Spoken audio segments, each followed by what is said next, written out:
Value Investing FM, episodio 396.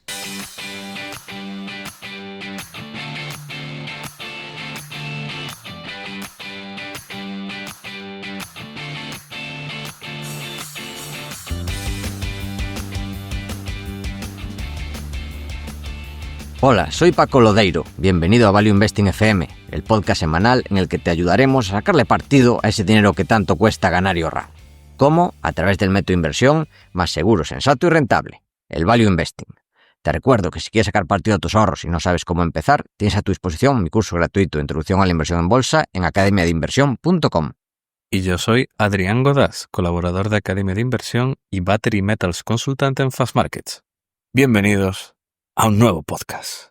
Y hoy ya no voy a dejar que Paco saque la musiquilla, no hay warning. No. Porque tenemos otra maravillosa entrevista. Y hoy nos acompaña Juan Carlos Acitores Peñafiel, que cuenta con 30 años de experiencia profesional, ha sido responsable de gestión de fondos europeos en Ahorro Corporación, trabajó como director de ventas institucionales en Threadneedle Investments y fue cogestor de SICAPs institucionales de Banca March, con más de 3.300 millones de euros bajo gestión en 2017. Acifiel SICAP tiene 5 estrellas en Morningstar en la categoría de renta variable Europa Large Cap Value, estando entre el top 10 de los mejores fondos en rentabilidad a 5 años de un total de 322 fondos. Bienvenido a Value Investing FM. Encantado, Adrián y Paco, de estar con vosotros y muchísimas gracias por la oportunidad de charlar y comentar lo que hago con Acifiel SICAP. Muchísimas gracias. Y además, algo que no hemos comentado en la presentación oficial, que es amigo de nuestros buenos amigos de Valentum. Son los que nos presentaron, pero bueno, como veis, además de ser amigo de nuestros amigos, tiene una rentabilidad espectacular en su SICAP y es lo que vamos a ver cómo invierte Juan Carlos. Pero antes, como siempre, vamos a conocer un poco mejor sus inicios y empezamos por el principio, que es ¿por qué empezaste a invertir? ¿Qué es lo que te atrajo de este mundillo? Pues Paco, ya de jovencito, porque van pasando los años, tengo casi 55 años, pues tenía cuando era joven cierta curiosidad intelectual por saber cómo funciona la bolsa. Veía esos números en la prensa española de color salmón y despertaba mi curiosidad. Entonces, estaba estudiando en su momento simultáneamente Derecho Empresariales y vi claro que lo que me atraía de verdad era el mundo de la empresa y entendí que la bolsa era una mezcla peculiar entre la economía empresarial y la psicología. Y bueno, pues realmente compré mis primeras acciones con el dinero que gané en un verano del año 1993 haciendo una beca, unas prácticas en Banco Sabadell, y ahí me estrené comprando unas acciones de una utility española. O sea, que empecé como un inversor conservador. No empecé muy agresivo. Comprar una eléctrica tampoco, si se mira con perspectiva, pues no es un perfil de riesgo de un chico joven arriesgado. Y esa fue curiosidad intelectual. Así empecé invirtiendo. Muy bien. ¿Y cuál es tu estilo de inversión y cómo ha evolucionado? Pues es un estilo muy, muy fundamental y al final lo he adaptado a mi manera de ver las cosas, es muy personal. Y parte de conocer bien a fondo las empresas, los sectores y las dinámicas competitivas, he tenido la enorme suerte de profesionalmente tener muy buenos maestros con los que trabajé cuando era muy joven, en la época del año 99 entré a trabajar en Ahorro Corporación, que era un semillero de gente intelectualmente muy bien formada, y cuando eres joven es importante rodearte de gente que te enseñe. Entonces tuve como jefes a Fabián Ramón y a Josep Prats y me enseñaron mucho y bien. Entonces hubo una etapa posterior entre el 2010 y el 2014 donde trabajé en Columbia Threadneedle, en una gestora británico-norteamericana, y en esa época ellos tenían un equipo de gestión en Londres, en rentable europea, que era realmente bueno. Entonces, aunque veía los toros desde la barrera, por así decirlo, porque me dedicaba a la comercialización institucional de fondos de inversión, pues tenía un contacto muy directo con gestores muy buenos. Entonces vi realmente desde dentro de la cocina, pues como un gestor profesional funciona a nivel internacional, y eso fue muy, muy interesante. Y en una etapa posterior ya dentro de la gestora de Banca Mar, También aprendí mucho de renta variable global trabajando con Juan Berberana, que a día de hoy es un gran amigo mío. Os decía que era un estilo muy personal. Desde que empecé en el 99 a trabajar en bolsa, pues tuve curiosidad por leer mucho de libros de inversión de grandes gestores, sobre todo estadounidenses, y así he forjado un estilo de inversión propio. He intentado coger distintas cosas de distintos gestores y adaptarlo a mi manera de ver el mundo empresarial y el mundo de la inversión en bolsa. Eh, si nos ponemos un poco filosóficos, decía Confucio que hay tres maneras de llegar a la sabiduría. El primero y el más completo es la reflexión profunda. El segundo es la imitación. Y el tercero es la experiencia. Los torpes motivados que no son hiperinteligentes como yo, pues aprendemos básicamente de imitar y de la experiencia, que no deja de ser la suma de nuestros fracasos. Y como dicen en el pueblo en el que habito, unas veces ganas y otras veces aprendes. Entonces ese concepto de curiosidad intelectual, de humildad, de ganas continuas de aprender es fundamental para invertir en mercados financieros, especialmente en bolsas. Entonces, ¿yo qué hago? Pues leo mucho, hago análisis tanto macroeconómico como microeconómico, es decir, una aproximación tanto bottom-up como top-down, con un estilo de inversión en el que hay elementos tanto tácticos como estratégicos. Si miro, por ejemplo, en el ciclo económico a nivel país o a nivel global, en qué momento del ciclo estamos, si el PIB está creciendo, estamos en fase expansiva o estamos con un crecimiento más débil, miro cómo están los niveles de inflación, si es alta, si es baja, y en función de cómo puedes combinar esas dos variables de crecimiento de PIB y niveles de inflación, pues esto te da una orientación muy clara a nivel sectorial. Es decir, si ahora vemos, por ejemplo, que estamos en un momento donde la inflación está un poco alta, lleva bajo crecimiento, pues tácticamente deberías estar orientado hacia sectores más defensivos. En la medida en que a nivel global ves que están bajando los tipos de interés y la inflación llega al momento de dejar de ser un problema, pues irás hacia los sectores más cíclicos. Por tanto, como os decía, yo estoy constantemente leyendo tanto de empresas como de macroeconomía. Voy combinando toda esa información para ir sacando ideas de qué debo hacer y qué debo evitar. Entonces, mi labor, y me pagan, ¿por qué? Por leer. Eso lo decía Warren Buffett, mi trabajo consiste en leer. ¿Y qué leo? Pues leo memorias empresariales, leo informes de analistas, hablo mucho con las empresas, participo en seminarios, en conference call, mucha prensa económica, pues el Financial Times, Wall Street Journal, Bloomberg. Al día leo entre 8 y 9 horas. Ese es un trabajo al que dedico el mayor esfuerzo y en la SICA como asesor realizo muy poquita labor comercial. Mi foco es asesorar, gestionar y la SICA crece por el boca a boca. Los propios inversores saben que yo soy uno de los accionistas principales, están bien perfilados porque esto es renta variable europea y por tanto tienes que tener un dinero que aguante volatilidad. Pues cuando van pasando los años y ven que los resultados son buenos, pues entre ellos pues aparecen nuevos inversores, un primo, un hermano, un amigo. Yo siempre digo que el éxito es que la gente prueba, compara con cosas que tiene y poco a poco me va poniendo más dinero en la SICAP. Empezamos cuando yo dejé Bancamar hace 6 años, tenía algo más de 10 millones, pues ahora tiene 37 y como os digo, hago una labor comercial prácticamente nula. Entonces tengo un estilo de inversión muy concentrado, son entre 30 a 35 empresas.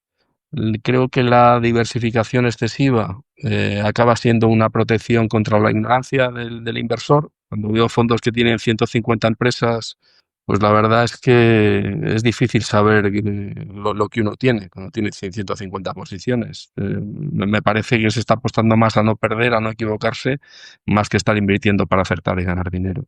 Se decía, ya no recuerdo si era Charlie Munger o Warren Buffett, decía que si quieres preservar capital, diversifica, si quieres ganar y crecer, concentra. Entonces, a lo largo de la vida de un inversor, si tienes claro que vas a tener 20 o 25 grandísimas oportunidades, estás siempre esperando que llegue esa oportunidad y lo que tienes que hacer es aprovecharla haciendo una inversión que sea relevante a nivel de patrimonio. Y hay veces que he llegado a invertir un 8 o un 9% del patrimonio en alguna empresa. ¿Por qué? Porque estaba extraordinariamente barata y era una oportunidad única. O sea, no tienes que tener capacidad para ver si los problemas que determinan que esa acción llega a estar tan barata son coyunturales o estructurales, y eso parte de un ejercicio de estudio muy, muy profundo.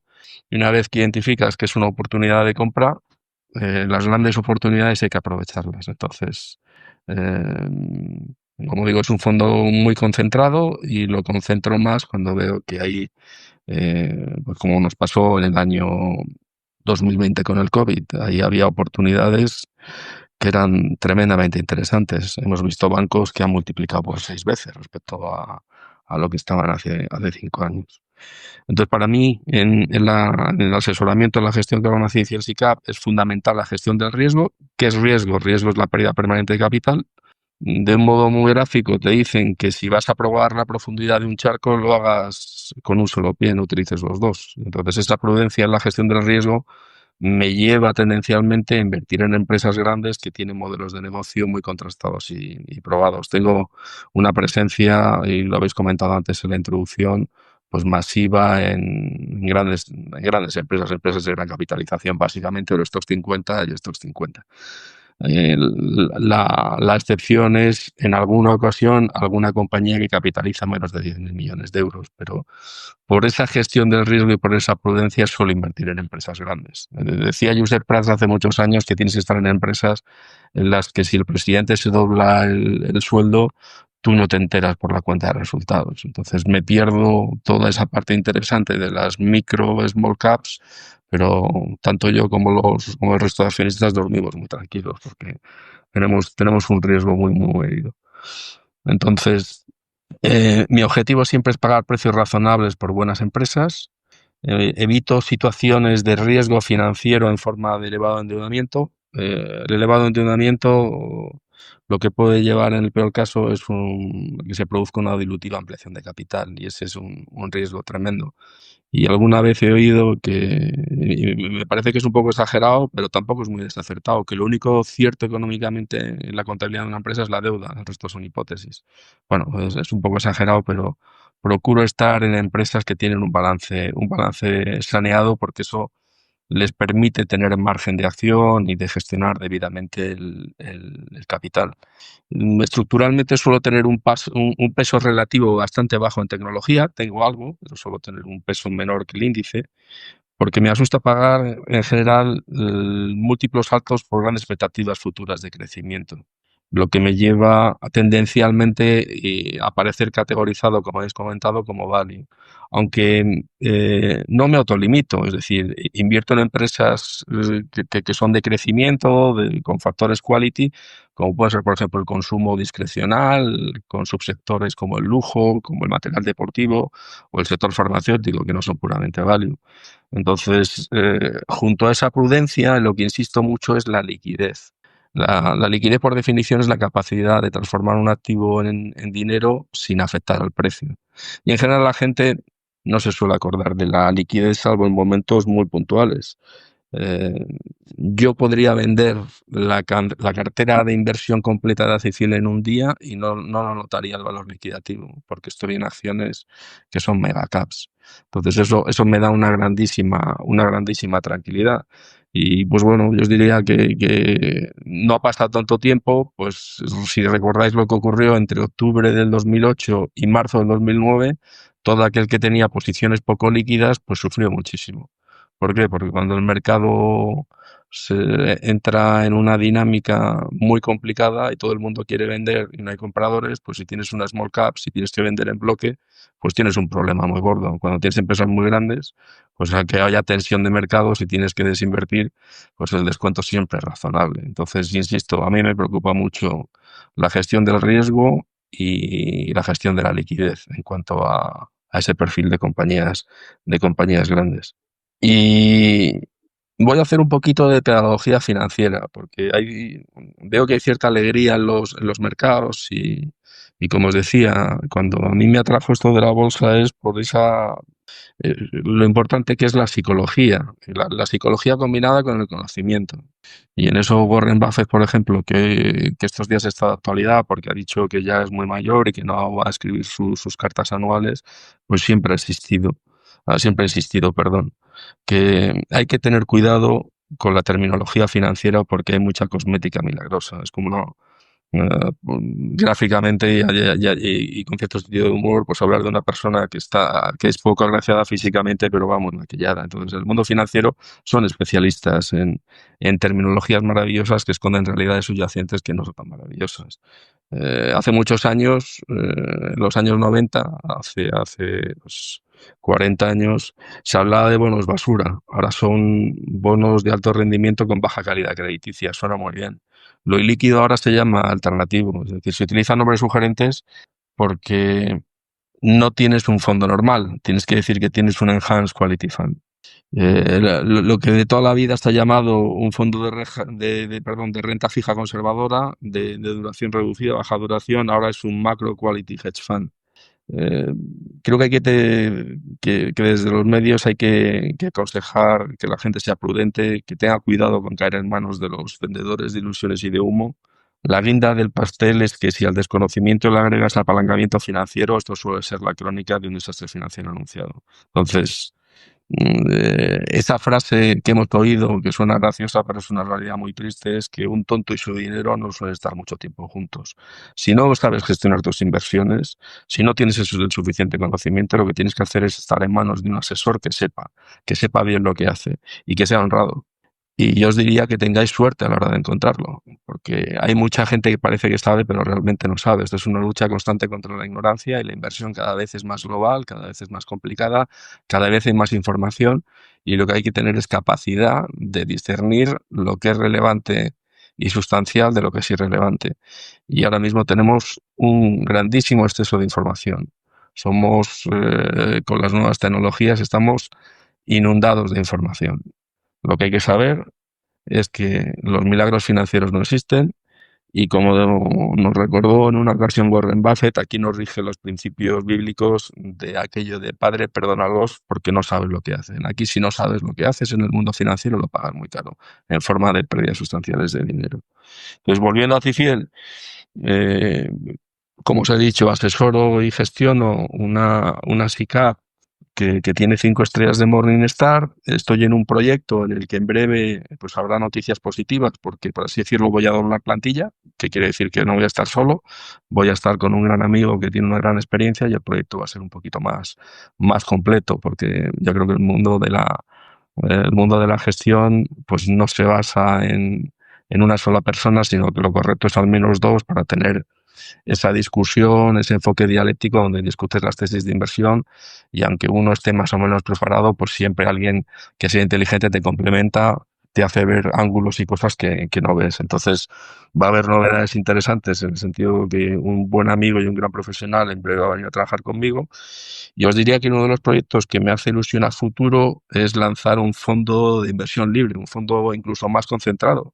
Yo diría que puede ser una Cifiel Plus, con las mejores ideas de inversión y sería una especie de fondo 0,525, para que se entienda muy claramente. Esto ya está inventado, esto lo hizo hace más de 70 años Warren Buffett, cuando se puso a gestionar desde su casa. Es un fondo que tiene una comisión de gestión, asesoramiento del 0%, y hasta que no supera la rentabilidad del 5% no empieza a devengar una comisión. Y es una comisión de éxito, que es todo aquello que supere el 5% de rentabilidad, pues el asesor del gestor se queda con un 25% de esa rentabilidad adicional. Como os digo, esto no es nuevo, pero al final lo que pone de manifiesto es que si sabes gestionar, estás dispuesto a aceptar que hasta el 5% no te retribuye porque tienes la convicción de que a medio y largo plazo vas a generar resultados superiores. Y esto, decirlo claramente, sin letra pequeña, sin ninguna marca de agua o high water mark, que sea totalmente indeleble, que no se resete. Es decir, hay que ser muy claro y muy honrado en este mundo de la inversión. Evitar esas letras pequeñas que son las sorpresas que luego acaban siendo desagradables para el accionista porque confía su dinero en el gestor o en el asesor y luego descubre que no se le ha dicho toda la verdad. Entonces, bueno, me he extendido un poco, pero es la manera un poco gráfica de deciros cómo gestiono y cómo he ido evolucionando en este estilo muy personal que tengo. Relacionado con esta pregunta, aunque ya lo has comentado, nos gustaría saber cuáles son tus fondos inversores de referencia, que pueden ser de aquí, de internacionales, pueden ser actuales o pueden ser históricos, lo que tú ves. Sí, pues a mí me ha marcado mucho ese dúo de Warren Buffett y Charlie Munger. Leí por primera vez un libro de Warren Buffett en el año 2000.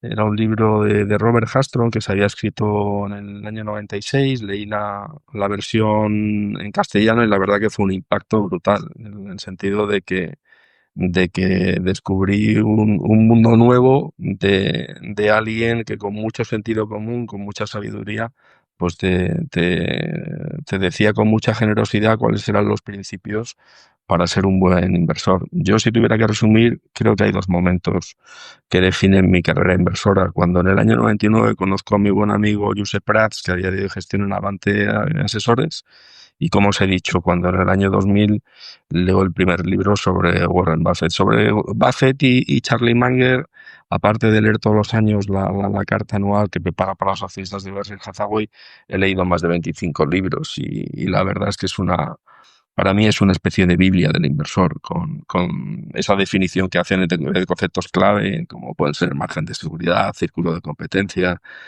concentrarse en las grandes oportunidades, no dejarte influir por la psicología de mercado, lo que ellos llaman el Mr. Market. Eh, los leo y los releo y los subrayo y cuando me surgen dudas, pues me cojo alguno de estos 25 libros y partes que conozco me las releo. Y para mí es la referencia sustancial. Luego he leído muchos libros de otros gestores. Os diría, por ejemplo, que también me gusta mucho cómo escribe Howard Marks, de Octree.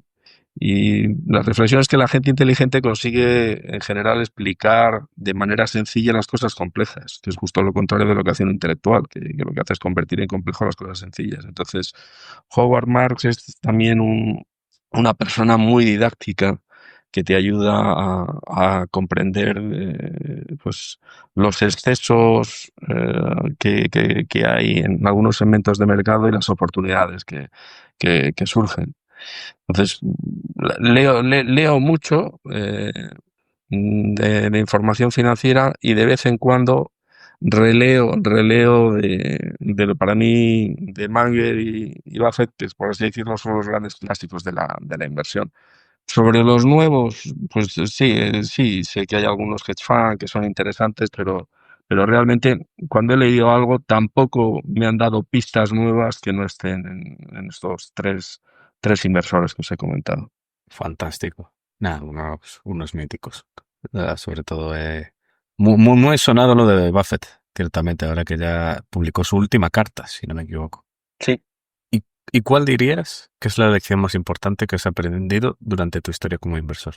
Pues yo os diría, haciendo un resumen, os diría que primero, que es obligatorio aprender de los errores, porque los vas a cometer, son inevitables. Por mucho que sepas, por mucho que creas que sabes, es todo tan dinámico y tan complejo que es inevitable que cometas equivocaciones. Y como digo, es imperativo aprender de ellos. Y segundo, que el esfuerzo, la humildad y la curiosidad intelectual te han de acompañar siempre en el trabajo de inversor. Entonces, cuando te valgan bien las cosas, no te creas más listo de lo que eres.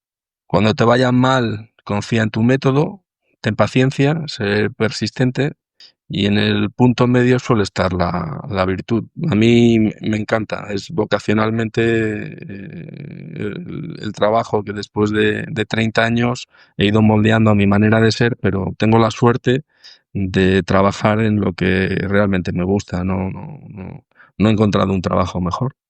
Entonces, pase lo que pase, yo creo que siempre hay que ser muy humilde y tener mucho respeto por cualquier persona que se dedica a esta profesión, porque cuando uno la ejerce, pues si vas con cierta prepotencia, pues cuando te caigas, te caerás desde muy arriba.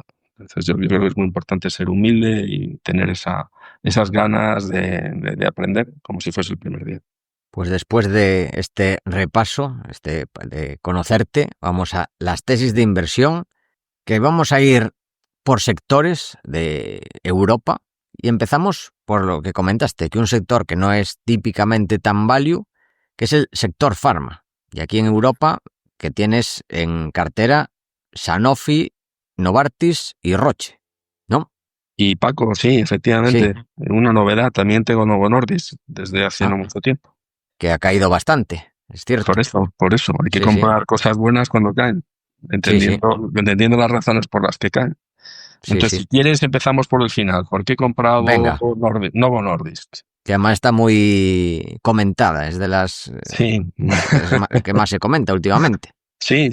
Y además con razón. Pues es una empresa que ha tenido cambios directivos porque es una área terapéutica la que tiene que ver con la diabetes y sobre todo ahora la pérdida de peso, pues cada vez más competitiva. En Estados Unidos ellos han perdido cuota de mercado frente a Eli Lilly y el mercado pues, siempre exagera en el sentido de que pasas a ser un héroe o un villano. Eras el que mejor lo hacía, ya pareces el tonto de la escuela. Entonces, se acaba de firmar con Trump un acuerdo que lo que va a implicar es la bajada de los precios medios de la medicación para perder peso. Ellos tienen Wegovy y en breve se les va a aprobar la versión en forma de pastilla, de tableta del semaglutide, del GLP-1. Y para mí lo importante es, aunque te bajen el precio a la mitad o un tercio, en Estados Unidos se estima que hay 115 millones de obesos. Yo creo que son más, pero la realidad es que a día de hoy se están tratando 4 millones. Entonces el efecto elasticidad va a ser absolutamente brutal en los próximos años. Entonces el mercado ha tenido una respuesta muy cortoplacista, de decir, te bajan los precios, lo vas a hacer peor en el 2026, pero al final cuando inviertes en una empresa, pues inviertes en el largo plazo. Pues esta gente va a ganar mucho dinero porque va a haber millones y millones de norteamericanos que con tratamientos a $150 frente a precios en torno a 500, pues se van a poder tratar. Entonces ese efecto elasticidad es lo que, por ejemplo, hoy que ha subido la acción un 6%, pues la gente empieza a comprender. Entonces, Novo Nordisk cotizaba con una prima muy sustancial, ahora está a PER 11. Bueno, ahora sí que es atractiva. El sector farmacéutico en su conjunto es un sector que de vez en cuando te da algún susto porque aparece un medicamento con algún efecto secundario, con alguna demanda en Estados Unidos, y ya sabemos lo complicado que es el tema judicial en Estados Unidos, que los abogados son especialistas en poner demandas colectivas. Entonces, esa situación, que es cierto nivel de incertidumbre, espanta estructuralmente a mucho inversor. Y para mí eso es una oportunidad. ¿Por qué? Porque hay viento a favor del sector farmacéutico. ¿Por qué? Porque a nivel mundial va mejorando la esperanza de vida, va subiendo, se van desarrollando las clases medias de los países, aumenta el gasto sanitario y si eres una gran farmacéutica y estás bien gestionada, tienes un buen equipo directivo, tienes un buen ciclo de I+D, que es la clave en el sector, tener visión de medio y largo plazo en la gestión del presupuesto de investigación y desarrollo, pues acabas teniendo una franquicia ganadora. Entonces, desde el punto de vista de gestión, hay momentos en los que los analistas, los gestores se ponen nerviosos con el vencimiento de patentes, con el cambio de políticas, como puede ser lo de Trump. Pero cuando os decía que hay que distinguir ante tanta información qué es sustancial y qué no lo es, yo os diría de todo el análisis que uno puede hacer, por ejemplo, del sistema sanitario norteamericano, con la complejidad de por qué es tan caro, por qué es tan complicado, por qué cobran tanto los médicos, por qué están tan caros los hospitales, por qué existen los PBMs, por qué existen los rebates, por qué existen todas estas cosas tan complicadas frente a lo que existe en Europa. Pues de toda esa información, yo creo que Trump, que es muchas cosas, pero también es una persona inteligente, lo que no quiere, y eso es lo que hay que evitar, es que los chinos, que cada vez están avanzando más en tecnología médica, pues hacer un daño innecesario a las farmacéuticas europeas de tal manera que ese I+D, que debería estar en Estados Unidos, porque es su gran mercado, el gran mercado de estas empresas de Novartis, de Roche, de Sanofi, de Novo Nordisk es Estados Unidos, pues que ese I+D se vaya a China. Entonces, dentro de esta comedia que es el arte de la negociación de Donald Trump, va consiguiendo cosas importantes, como que se hagan más investigación en Estados Unidos, se establezcan más factorías allí y sobre todo que ese I+D no vaya a China. Entonces lo está consiguiendo, lo está consiguiendo. Hemos visto a AstraZeneca, Pfizer, a muy buenas empresas anunciando pues esos compromisos de inversión, los veremos en breves en Novartis, los veremos en Roche, lo van a hacer todas las farmacéuticas. Entonces lo va a conseguir, ese era el gran objetivo. También limitar a China en algo en lo que están avanzando mucho, que es la investigación y desarrollo en el sector farmacéutico. Además de bajar los costes, pero el gran coste no es el coste de los medicamentos en Estados Unidos. El gran coste es el coste de los hospitales, de los médicos y los pharmacy benefit managers, que son los intermediarios cotizados, que ganan una rentabilidad excesiva y que encarece. Bueno, también eso lo está tocando otra. Entonces, cuando estudias el sector, pues ves cada empresa en su especificidad, con sus características. Pues Novartis tiene un equipo directivo brillante que en los ciclos medios de I+D, que suelen ser 10 años, pues lo está haciendo realmente bien en distintas áreas terapéuticas. Entonces están teniendo mucho éxito en sacar nuevos fármacos que van a conseguir paliar el vencimiento de algunas patentes. Eh, me defino como contrarian, pero no contrarian por ir contra corriente, sino como decía antes, contrarian por comprar barato, cosas que tienen dificultades coyunturales. Entonces con Novartis no he sido muy contrarian. Lo era hace 4 o 5 años, cuando la gente no veía el Novartis que hay a día de hoy. Yo lo intuía, decía, bueno, tiene gente muy inteligente haciendo cosas bien en I+D. A día de hoy es un quality growth y hay cierto consenso entre Novartis. Es interesante Roche, porque Roche ha pasado de ser el listo de la clase a ser el tonto de la clase. Era la empresa que hace 10 años dominaba oncología con proyectos que salían todos bien. Bueno, pues después de fracasar en varios proyectos han tenido que cambiar el equipo directivo y han traído un nuevo equipo directivo que está haciendo lo correcto, que es centrarse en menos proyectos, hacerlos mejor y ya está teniendo cierto éxito en sacar nuevos productos en distintas áreas terapéuticas. Y posiblemente a medio y largo plazo pues tengamos noticias positivas en 2 áreas terapéuticas importantes, es en Alzheimer, donde tiene una tecnología revolucionaria, y luego posiblemente después de Lilly y Novo Nordisk sean el tercer gran competidor de la lucha contra la obesidad a través de las fases médicas en las que están ahora mismo. Entonces Roche para mí es una historia muy, muy interesante. En días como hoy, en los que se discute además que Trump va a bajar los aranceles a Suiza posiblemente de un 39 a un 15, pues además hay viento de cola para las empresas suizas. Yo lo que tengo muy claro es que el franco suizo está muy, muy, muy caro. En divisas yo nunca especulo, o sea, hay una manera muy elegante de perder dinero que es invertir en divisas. Por eso yo más tengo. Lo único que tengo claro es en los extremos, y ahora mismo el franco suizo está muy claro. Tengo cubierta toda la inversión que tengo en la CCL SICAP en empresas suizas, que básicamente son Roche, Novartis y Nestlé. O sea, tengo 100% cubierta la exposición al franco suizo porque es una moneda de refugio y está carísima. Cara no, carísima. Entonces, eh, el sector farmacia yo creo que estructuralmente va a tener sus niveles de volatilidad asociados, como os digo, a dudas sobre precios, a dudas sobre patentes, pero es un sector magnífico. Es un sector en el que con paciencia, no hace falta jugar a la lotería de que me compro una biotecnológica muy, muy pequeña, comprándote buenas empresas a precios razonables, en el sector farmacéutico se gana dinero. Y esa es mi experiencia. Por eso llevo años con estas compañías. Tuve en su momento AstraZeneca, la vendí y fue un error. Tenía que haberla conservado. Lo está haciendo maravillosamente bien. Tiene posiblemente al mejor directivo de Europa, Pascal Soriot, un francés que le dio la vuelta a AstraZeneca y lo ha convertido en una empresa modélica en cuanto a la gestión de la investigación y el desarrollo. Entonces, te agradezco la pregunta y el comentario sobre Pharma porque es un sector que a mí me gusta y me parece estructuralmente interesante. Seguimos con otro sector muy interesante, empresas también muy conocidas, que vamos al sector petrolero, con BP y Total Energies. Pues como bien dices, es un sector muy interesante, muy debatido.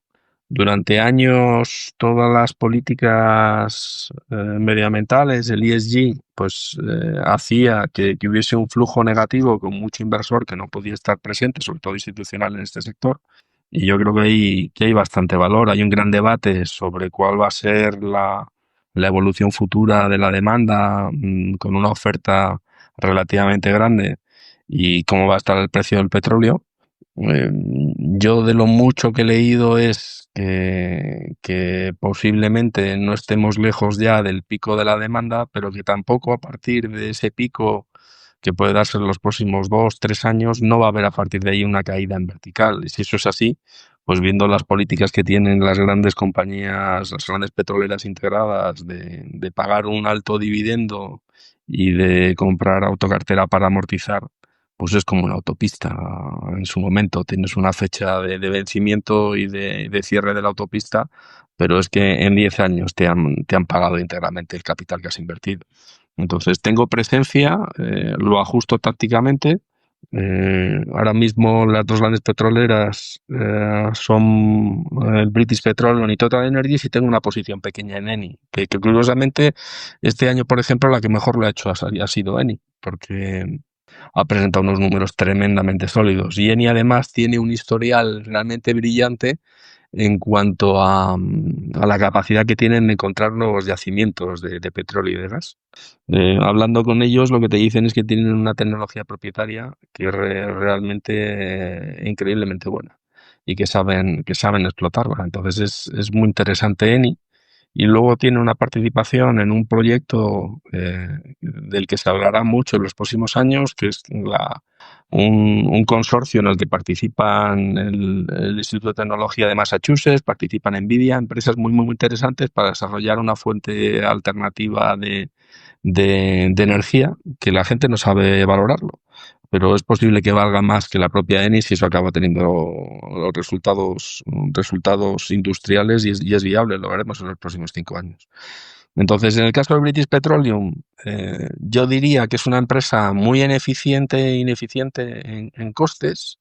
Es una especie de elefante al que han empezado a obligar a bailar de la mano de un activista muy conocido que es Elliot, que ha comprado una participación muy importante y les ha dicho, bueno, pues si no reducís costes, que sepáis que algún día, como la gran base de vuestros activos está en Estados Unidos, pues a estos precios le salen los números directamente a un Chevron o un ExxonMobil para lanzaros una OPA. Entonces ha cambiado el que era antiguo director financiero, ahora es el consejero delegado y está siendo agresivo en reducir costes, en desinvertir activos para bajar el nivel de deuda. Y recientemente ha habido una noticia muy positiva que todavía no se ha cuantificado, que es que a 400 kilómetros de la costa de Brasil han encontrado el mayor nacimiento de petróleo y gas de los últimos 25 años. Entonces están haciendo el appraisal para tratar de limitar el impacto económico positivo que va a tener. Pero si, por ejemplo, pensáis en Galp, lo que han descubierto en Namibia, pues es el mismo orden de magnitud. Puede ser que la empresa valga un 20% más. Entonces, en los últimos resultados ya se ve claramente que están bailando, que están reduciendo costes, que los números empiezan a salir mejor de lo que estimaban los analistas, y tienes esa excepcionalidad de que de repente te digan, oye, pues en Brasil hay unas reservas a un precio de extracción muy bajo que suponen un valor económico importante. De más calidad todavía es Total Energies. Yo os diría que para que tengáis una referencia muy, muy visible, en el año del COVID, en el año 2020, la única gran petrolera europea que no bajó el dividendo fue Total Energies. Para mí eso es una demostración de la enorme calidad que tiene los activos de Total Energies y el equipo directivo. Son gente experta en lo que se exige a un buen directivo, que es capital allocation. Entonces, los últimos años están llenos de ejemplos, en el caso de Total Energies, de activos que los han comprado baratos en el punto bajo del ciclo y activos que los han vendido caros en el punto alto del ciclo. Son realmente brillantes. Entonces, es una compañía muy diversificada a nivel geográfico, con una presencia muy fuerte en upstream. Está creciendo mucho en upstream, en yacimientos que se están poniendo a producir con un coste medio cada vez más bajo. Entonces, bueno, hay que tener paciencia. Este no ha sido el año más brillante en cuanto a evolución de la cotización, pero a mí una empresa que te paga un 6% de dividend yield, sigue comprando tu cartera y tiene proyectos muy interesantes en distintas partes, pues de Oriente Medio, de Asia, en África, en el Golfo de México. Yo creo que es una apuesta para un inversor como yo, que es muy tranquilo, paciente y que ve valor en el sector. Entonces, no es lo más original. Hay gente que me dice, hombre, pues mira Repsol, que está más barato, que tiene un negocio comercial muy bueno, que la Refino ahora mismo se está beneficiando de la situación en Rusia. Es más táctico. Yo aquí apuesto por algo, y Repsol es una magnífica empresa. Y ya estos precios pues también te dan un buen dividendo y te compras la tu cartera, pero yo tengo una apuesta de calidad, y que pase lo que pase con el precio del petróleo, estoy más tranquilo en TotalEnergies que ninguna otra empresa comparable del sector europeo de las petroleras integradas. La verdad que Total Energies sí que se nota mucho el management, que es bastante distinto al europeo general de petroleras grandes. Se nota bastante. Y BP es que lleva años siendo el típico claro caso de que entra un activista y le da caña. O sea, pero con mucha diferencia. O sea, son los típicos que llevan cambiando, guiándose por modas, gastándose el dinero en gilipolleces. Sí. Es que Pasa que ahora yo creo que es un cambio además, muy serio, porque ya en la hoja de ruta ya han definido muy claramente qué es lo que van a hacer. Entonces, cuando entras ya en la concreción y en los detalles, eso es un paso adelante, no lo has dejado en el aire. Y luego lo que os decía, ellos tienen una presencia sí. muy sólida en el Golfo de México, no sé si ahora se llama el Golfo de América, en el shale oil norteamericano, en el Permian, con sus refinerías, sus producciones de gas, gasoductos. O sea, es una perita en dulce para un operador norteamericano. Entonces, cuando se han oído los rumores, es porque monstruos norteamericanos, como decía, como Exxon o Chevron, le salen los números, tienes que hacerte 4 números. Entonces, están obligados a espabilar. Por eso Elliott se ha comprado un 5% del capital. Es una apuesta muy decidida de ellos. Sí. Además, también es muy importante comentar que la diferencia que ha habido entre los europeos y los En americanos múltiplos, es salvaje. efectivamente. O sea, y en performance, en todo. O sea, es que lo estaba además mirando antes para saber los números. Exxon y Chevron, en los últimos 25 años, la acción ha hecho más 200. BP y Repsol llevan menos 25. Y yo creo que también A 25 años. Mira, llega Trump y dice, ¿qué es esto del ecologismo? ¿Esto quién lo paga? Si tú vas a volar en una aerolínea y te ponen que el 25% es combustible renovable, los billetes Ryanair no los vende a 30 euros, los tiene que poner a 85. O sea, no puede ser más barato el billete del avión que el taxi. Entonces, el ecologismo hay que pagarlo. Entonces, yo creo que los inversores en Europa piensan, con cierta razón, el regulador europeo a nivel de Comisión Europea es medio idiota. Entonces, ese riesgo de decir, aunque sean medidas antieconómicas, porque no lo vas a poder repercutir, pues ahora estos están diciendo BP, oye, el biodiesel este que iba a fabricar en Rotterdam, cancelame el proyecto. ¿Por qué? Porque al final ven que se impone la lógica económica y que el propio regulador europeo va a decir no salen los economics. Pues lo comentaremos luego a hablar de los coches. Pero aquí lo que manda es la economía y los números. Y las empresas en eso, tú puedes seguir la moda del ESG, pero el ESG hay que pagarlo. Entonces, yo creo que eso también está en la base de por qué en Europa los múltiplos son tan bajos. Que yo creo que un inversor norteamericano dice, en última instancia, el que va a regular aquí en Europa, aunque sean multinacionales, la parte europea yo no decía un pelo. Tú te miras Total Energies y bueno, Europa pesa lo que pesa. Al final, pues tiene mucha presencia en Asia, en Oriente Medio, en África, en Estados Unidos. Pero si tienes una alternativa en Estados Unidos, ¿para qué te vas a complicar la vida? Pero acaban de aprobar, si lo habéis oído, el listing, los ADRs de Total se convierten inmediatamente en acciones en la bolsa de Estados Unidos, porque han dicho, hombre, no vamos a hacer el catch-up completo de múltiplos, pero con que hagamos la mitad, ya le metemos una buena subida a la acción. Entonces eso técnicamente va a ser en breve, lo han dicho en la última conference call. Pero tienes toda la razón, ¿eh? Hay mucha diferencia. Muy bien, pues después de este repaso al petróleo, ahora vamos a otro sector maldito, el de las bebidas alcohólicas. ¿Qué le ves ahora que ha pasado un poco de moda también? Ahora casi ha pasado todo de moda. Si no es IA, está todo fuera del radar. Estuve mirando ahí bastantes de las grandes andan sufriendo. Sí, sí, sí. ¿Cómo está AB InBev? Pues es una empresa tremendamente interesante. Es la mayor cervecera del mundo.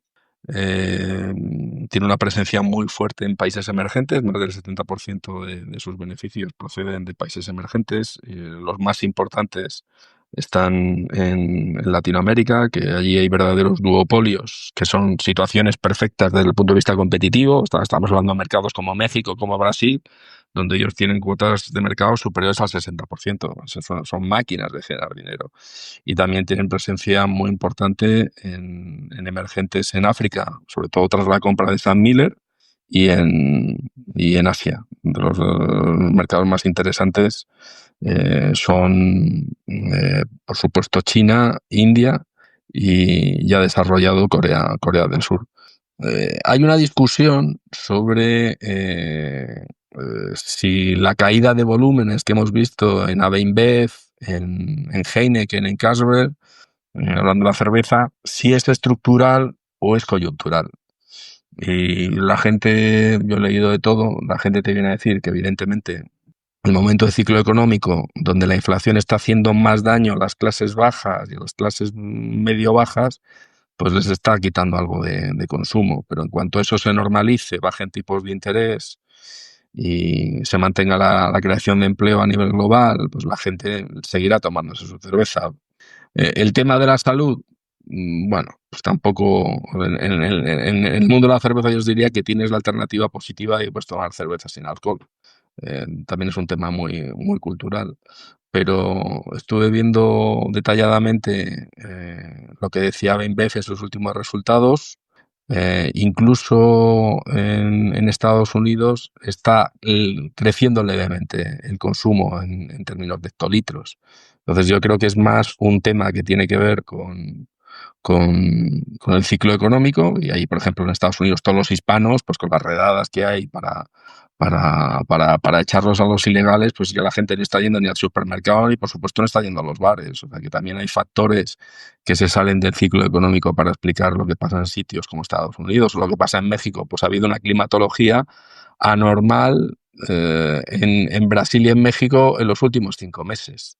Bueno, pues eso también influye en el consumo. Para que quieras beber cerveza, pues tampoco el frío es muy aconsejable respecto a las medias históricas de temperatura. Entonces yo creo que se está exagerando un poco, y luego está la discusión adicional de si toda la medicación para la obesidad pues hace que dejes de beber. Bueno, ahí hay de todo. Hay gente que deja la medicación y lo que tenía que beber porque le gusta tomarse la cerveza se la toma. O puedes tomarte una cerveza con bajas calorías. No creo que tampoco estructuralmente vaya a haber una reducción brutal del consumo de bebidas, especialmente en el caso de las cervezas. Insisto, porque existe la cerveza sin alcohol, que es lo que más te puede preocupar. Pero lo que estamos viendo, curiosamente, es que además estas compañías, caso de AB InBev, está diversificando, está yéndose más allá de las cervezas y con cierto éxito. Es decir, la empresa tiene 3 marcas, lo que llaman cócteles preparados, que es el segmento de bebidas espirituosas que más está creciendo en Estados Unidos. O sea, Cutwater está facturando ya $1.500 millones al año. Lo que hace es, pues con zumos naturales, pues te prepara una margarita o cócteles que vienen en lata o en botella de vidrio, y están teniendo un éxito brutal en Estados Unidos. Los están lanzando también en otras partes del mundo, por ejemplo, Sudáfrica. Y bueno, pues eso es una vertiente donde ves que ya no es simplemente cerveza. Y en la última publicación de resultados he visto que han entrado en el segmento de bebidas energéticas. Entonces, esta gente que tiene una maravillosa distribución, de lo que se trata al final es de, igual que llevas al cliente cerveza, pues le llevas bebidas energéticas. Las primeras indicaciones que están dando es que los números son muy buenos y son incluso accretive en términos de que tienen muy buenos márgenes operativos. Entonces, yo tendría una atención positiva a que lo que ha pasado, que es que estos sectores, como la cerveza, que tradicionalmente ha cotizado con un premium con una prima en múltiplos respecto a lo que es el espectro de consumer staples, ahora está cotizando con cierto descuento. Entonces, para mí es una oportunidad muy clara. Entonces, de las grandes posiciones que tengo desde hace años es AB InBev. AB InBev lo que hizo fue comprar hace 8 años a Miller pagando en efectivo y se endeudó mucho. Y lo que ha hecho es, de manera orgánica, ha generado mucho flujo de caja y ahora ya tiene una situación de deuda neta EBITDA de 2,7 veces, que está cerca de las 2 veces que es el ideal que ellos quieren. ¿Qué es lo que han anunciado hace un mes? Pues que van a comprar 6.000 millones de dólares en autocartera los 2 próximos años. Entonces ve la acción muy barata. Una de las cosas que uno aprende es cuando ves que una empresa a ciertos niveles o los propios directivos compran acciones, te están diciendo que la acción está razonablemente barata. Tienes un free cash flow yield superior al 10%. Una empresa que genera más de 11.000 millones de dólares de flujo de caja anuales. Entonces, el único mercado que realmente se ha quedado atrás es China. Ahí es una mezcla de factores. China le pesa un 15% a la facturación, o sea que tampoco es un porcentaje altísimo. Pero ¿qué es lo que pasa? Ellos están en un canal que es el canal que llaman on-trade, que es básicamente restauración, en el segmento sobre todo premium. Lo que ha habido es una consigna por parte del gobierno que no quieren que los funcionarios pues hagan ostentación bebiendo bebidas caras, eso ha influido. Y ahora están virando para darle más peso al sector, al segmento off-trade, que es pues lo que consumes en casa, lo que compras en el supermercado. Están sacando nuevos formatos y yo creo que es cuestión de 2, 3 trimestres para que veamos un punto de inflexión positivo en China. Cuando hablamos de AB InBev, es una empresa que de las 10 mayores marcas de cerveza a nivel mundial tiene 7. O sea, es el líder con muchísima diferencia. Acaba de llegar a un acuerdo global con Netflix para hacer publicidad conjunta de todo tipo de formatos. El año que viene va a ser el patrocinador oficial del Mundial de Fútbol que se celebra en Estados Unidos. Ellos son líderes en Estados Unidos, en México, en Brasil, Colombia y muchos países latinoamericanos. Va a ser un gran éxito. Y en Latinoamérica, lo bueno es que el nivel de consumo per cápita de cerveza es de lo más alto que hay a nivel mundial. La cerveza es la bebida de moda estructuralmente en Latinoamérica y ellos están muy bien posicionados. Y luego acaban de quitar a Heineken dentro de 2 años el patrocinio de la Champions League aquí en Europa. Es decir, tienen una capacidad por tamaño que es absolutamente diferencial. Entonces, para mí a estos niveles, yo os diría que si hacéis un número muy simple, que es ver lo que cotiza a nivel de valor empresa, es decir, market cap más deuda neta, respecto al momento del COVID, y dices, en el momento más compulso del COVID, que es marzo del 2020, pues tenían un valor empresa que es igual al actual. ¿Qué es lo que ha pasado? Pues que han reducido en casi 25.000 millones el nivel de deuda. Entonces han reducido mucho la deuda y el market cap ha subido muy poquito. Y es una empresa que tiene mucho viento de cola, como os digo, porque está en emergentes hay crecimiento de la clase media. Cuando pase esta época que hemos vivido muy complicada de inflación en materias primas agrícolas, en el coste del lúpulo, de la cebada, en el bolsillo del consumidor, pues vamos a tener un viento, como digo, favorable muy potente. Entonces, aquí hay que ser no contrarian, sino right contrarian, que es comprar buenas empresas a buenos precios cuando la gente ve que hay problemas, que cree que son estructurales y uno entiende, analizando, que son meramente coyunturales. Entonces, la duda es, ¿la gente va a beber? Sí, porque la experiencia en África es que el que no puede se hace un alambique en casa. El siguiente paso es se toma una cerveza barata, luego se toma una cerveza un poquito más sofisticada, luego se toma un whisky, entra en spirits. Bueno, pues hay un proceso en el que esta gente es profesional, que es concentrar las inversiones en las grandes marcas y tienen las mejores marcas. Y luego yo haría una reflexión final. Todo esto que estamos hablando de la inteligencia artificial, para mí hay ganadores y perdedores en cada uno de los sectores. Es decir, hay que mirar en el sector financiero, en el sector consumo, quién aplica bien la tecnología. AB InBev es líder en aplicación de tecnología, de inteligencia artificial. Ahora mismo tiene cientos de miles de clientes que son bares, restaurantes conectados. Y en tiempo real les dicen lo que tienen que pedir, les hacen la cuenta de resultados, les dicen cuáles son las tendencias de demanda. Son clientes cautivos y eso es gracias a la tecnología. Entonces, cuando eres una empresa muy grande, pues tienes capacidad y capital para hacer esos desarrollos tecnológicos. Entonces, ellos están invirtiendo cantidades relevantes en ese desarrollo tecnológico, en crear barreras competitivas frente a los competidores, y yo no invertiría en una cervecera pequeña, una cervecera artesana, pues lo tiene muy complicado, porque esta gente ya hace cerveza artesana de alta calidad a un precio muy competitivo. Pues solo el invertir en una máquina para transformar una cerveza artesana en cerveza artesana sin alcohol son más de $1.000.000. Bueno, pues cuando sacan una cerveza artesana y la pueden vender a €1,50 y es una cerveza que está, pues lo comparas con el precio que tiene cualquier cervecero artesano con su gran esfuerzo, pues lo sacan del mercado.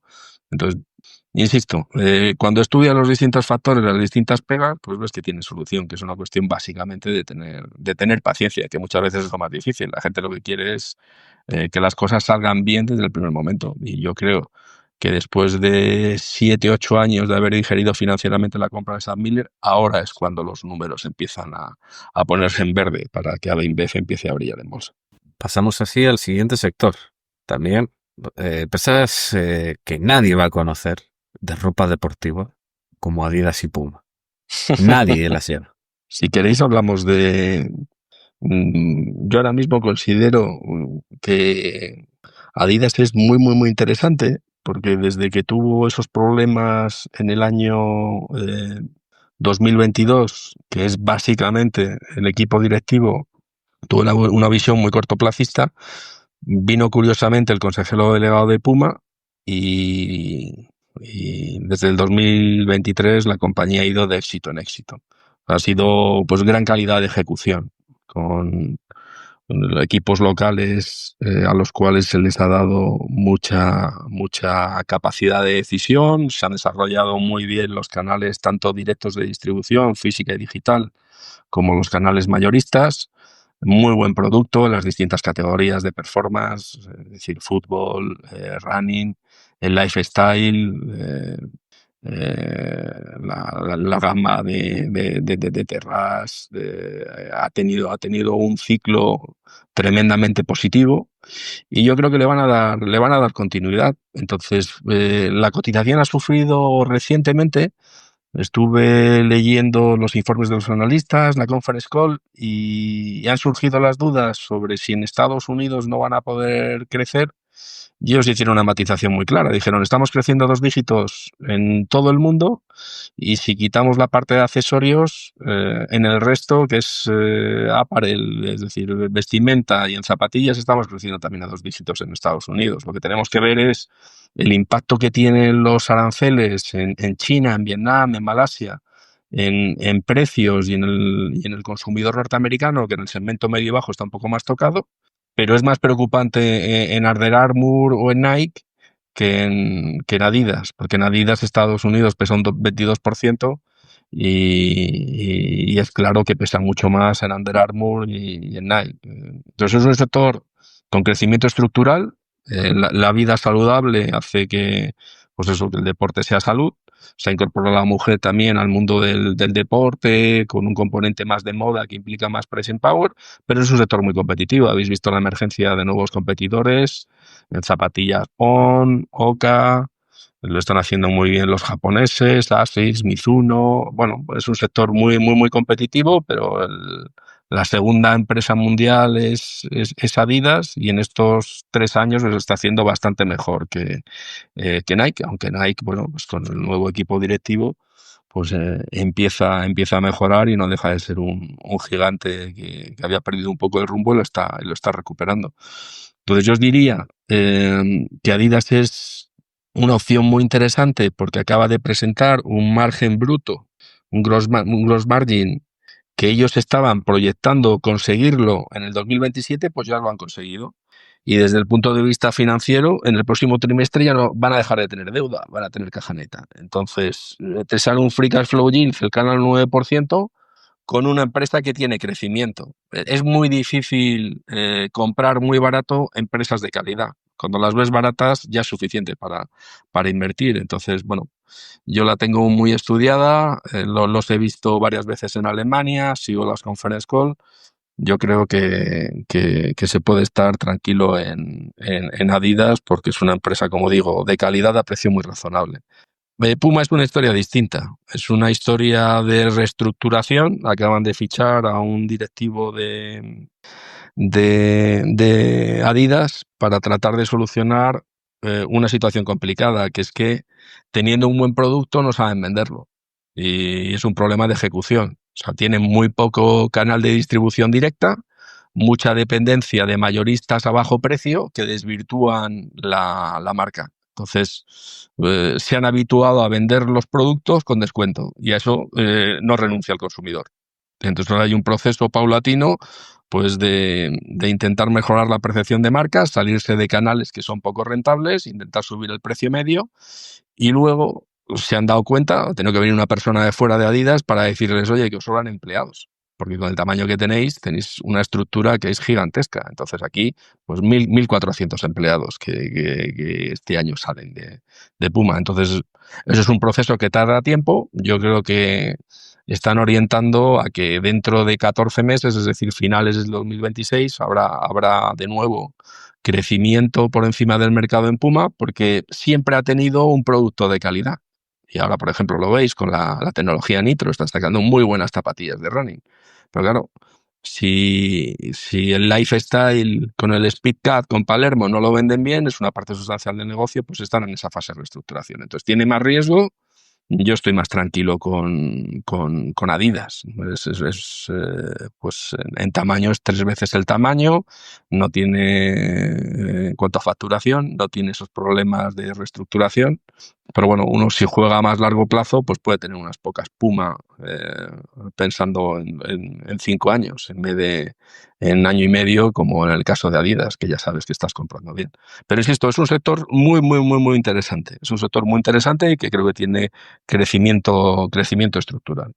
¿Y a cuánto cotiza de múltiplos? Ambas, más o menos. Bueno, múltiplos normalizados, no sé cómo lo calculas tú, pero aproximadamente ¿a cuánto están? ¿A cuánto estarían? Pues mira, el múltiplo que no te dice nada desde el punto de vista de rentabilidad, que es el valor empresa-ventas, en el caso de Puma está a 0,5, que es su mínimo histórico, y en el caso de Adidas está a 1. Pero ¿qué es lo que pasa? Este año el EBIT va a ser negativo en Puma y vas a tener un margen cercano al 10,5% en Adidas. Si lo miras en términos de free cash flow, el free cash flow este año va a ser negativo en Puma.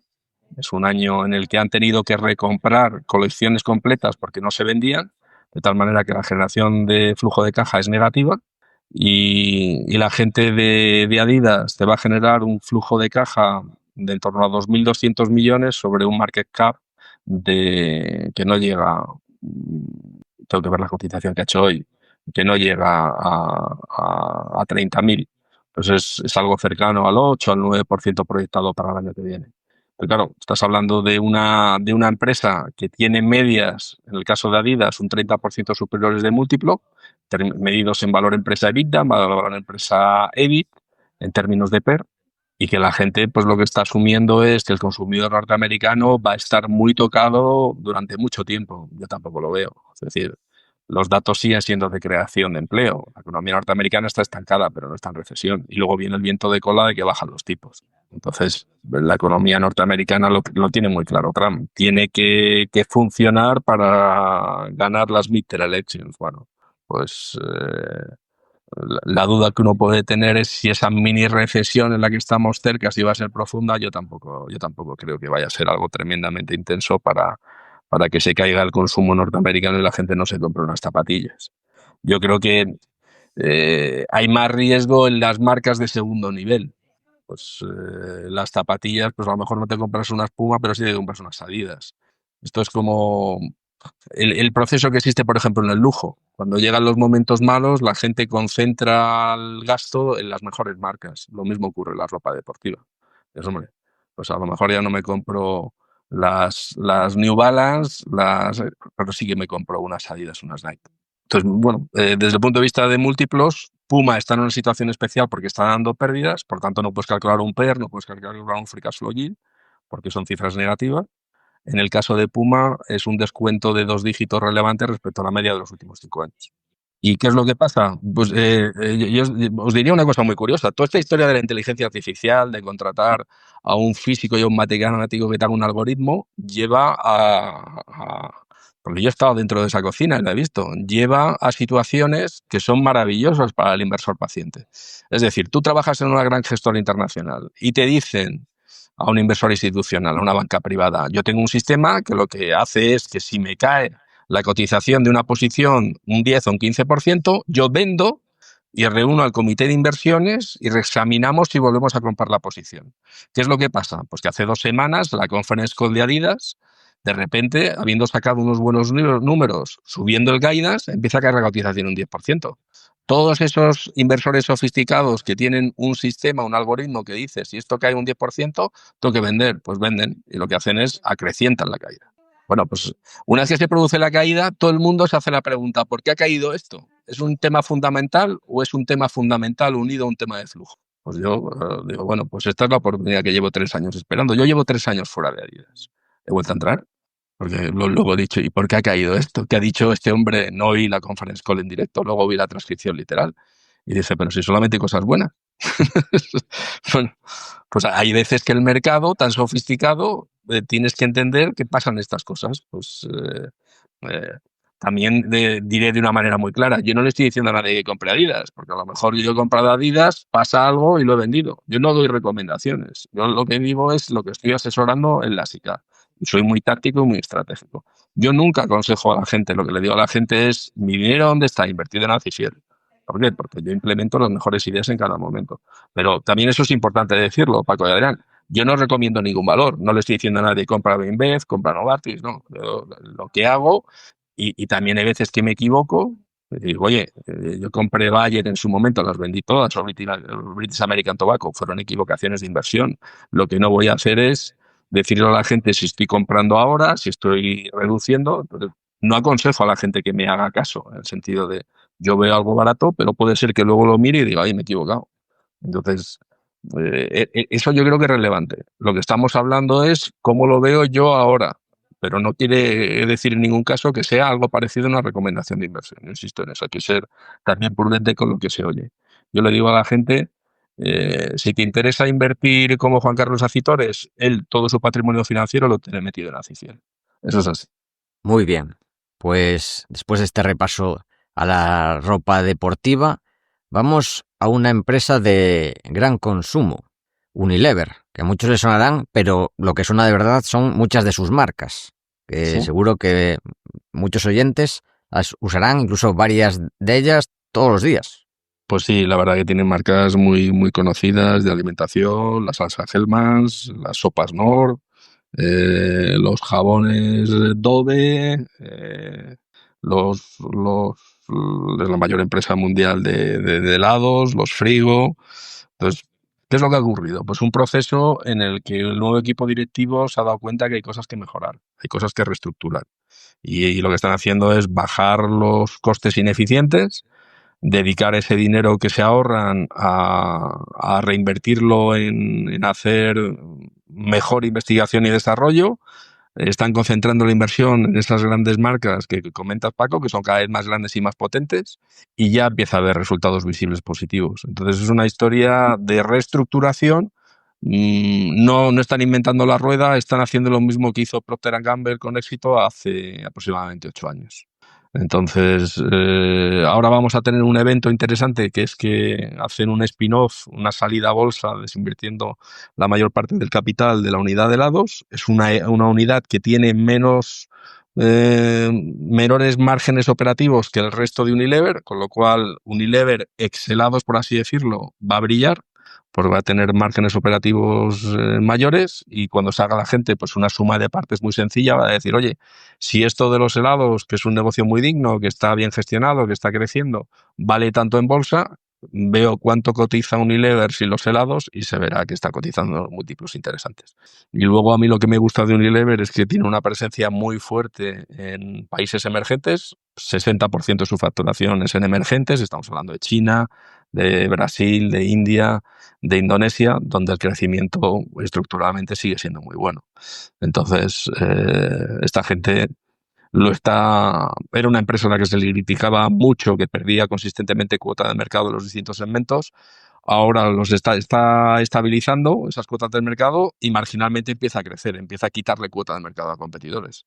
Entonces, yo lo vi en su momento, la sigo y me parece una historia de reestructuración interesante dentro de un sector que es cada vez más consumo, no alimentación, que si lo haces bien, pues miras los múltiplos de L'Oréal son sustancialmente más altos que los de Unilever. Entonces, toda esa parte de belleza, de cuidado de la piel, si lo empiezan, esa inercia que han cogido positiva, si la siguen potenciando, pues marcas como Dove, como Rexona, los desodorantes, eso tiene mucha capacidad de crecimiento a nivel global.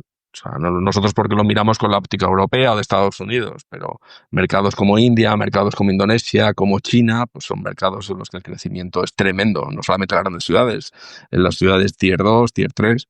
Entonces, me parece una opción interesante para tener los radares, aunque sea una empresa, entre comillas, con poco glamour.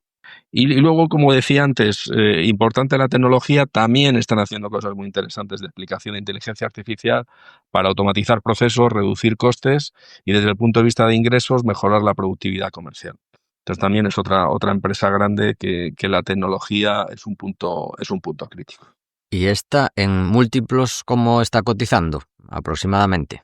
Pues está a Pérez de 18 veces y dependiendo cómo salgan los helados se puede ir a PER 16,5, que para una compañía con roces y buenas rentabilidades son múltiplos dignos y da una rentabilidad por dividendo del 4%.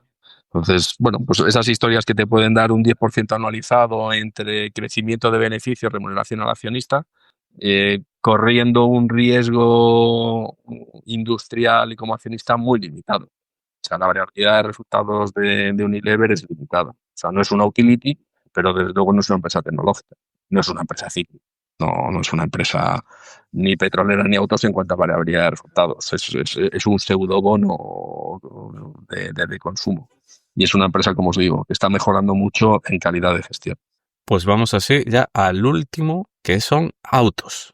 Y nos vas a contar BMW, Stellantis, Renault y Volkswagen. Bueno, pues yo os diría que el sector auto eh, no es que sea un sector en el que yo estructuralmente vea que hay un valor de largo plazo tremendo, porque por definición es un sector tremendamente competitivo, es un sector que requiere gran inversión de capital y los chinos es una fuerza transformacional negativa porque han sorprendido a todo el mundo por su capacidad de desarrollar coches muy dignos a precios muy bajos. Pero aquí, como os digo, es una aproximación más táctica que estratégica, pero la reflexión es que todo tiene un precio y ahora mismo están a precios muy baratos. Me preguntabais por múltiplos, pues aquí sí que tienes valores empresa EBITDAs de 3 veces en algún caso, como el caso de Volkswagen.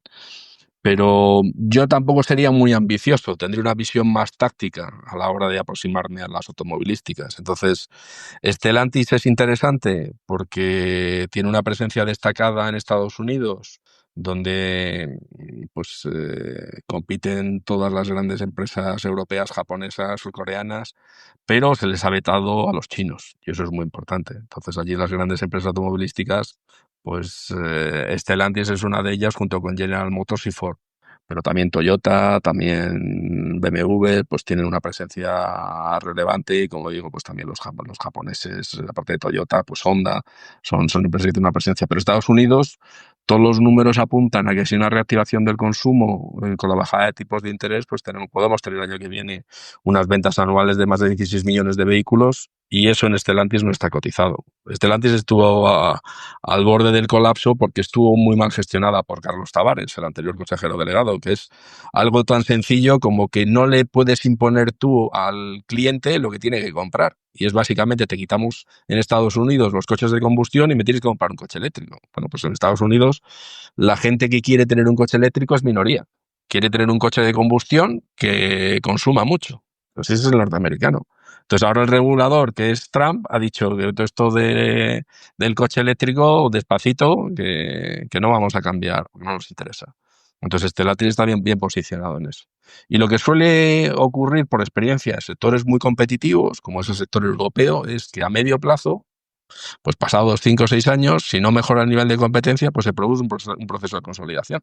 Las empresas acaban fusionando unas con otras, que es la única manera de poder tener una base de costes baja con la que afrontar una competencia tan fuerte como la que están creando los chinos, que acabarán produciendo en Hungría, que acabarán produciendo en Turquía y no exportarán masivamente los coches desde China. Entonces, yo creo que en los próximos 5 o 6 años veremos cosas que nos van a sorprender. Pues podemos ver perfectamente una fusión de dos grandes fabricantes alemanes, o Fiat con Stellantis, perdón, Renault con Stellantis, o que Volvo Cars, que es China porque la tiene Geely, pues llega a una joint venture de infraestructura y une recursos con Renault. Bueno, es la manera de afrontar una situación competitiva muy complicada. Entonces, esto es una realidad y el mercado siempre exagera. Igual que puede exagerar en positivo en tecnología, en autos exagera en negativo. Entonces lleva a unos niveles que son tremendamente bajos de cotización y de múltiplos sobre una base competitiva y una base de negocio que es complicada.